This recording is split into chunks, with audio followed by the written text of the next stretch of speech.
অন্যদিকে কানাইদের পাশে এক প্রতিবেশীর তাদের উন্নতি দেখে খুব হিংসা হচ্ছিল, কিন্তু সে কিছুতেই বুঝতে পারছিল না তারা এত বড়লোক হলো কিভাবে। কি গো শুনছো? সন্ধ্যারা তো দেখছি ধীরে ধীরে বড় লোক হয়ে যাচ্ছে।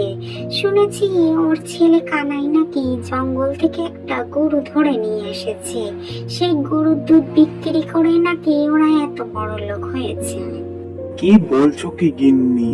আসলে ব্যাপারটা আমি অনেক দিন ধরে দেখছি, কিন্তু কিছুতেই বুঝতে পারছি না কি করে এত বড় লোক হচ্ছে।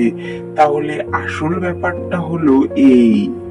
কি গো, আমি বলি কি, আমরা ওই গরুটা চুরি করে আনি, তাহলে আমরাও আরো বড় লোক হয়ে যাব।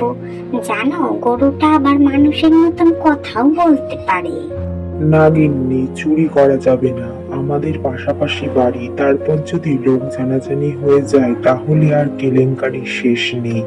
এক কাজ করি, আমি না হয় ওই জঙ্গলে গিয়ে দেখবো কোনো কথা বলা গরু পাওয়া যায় নাকি।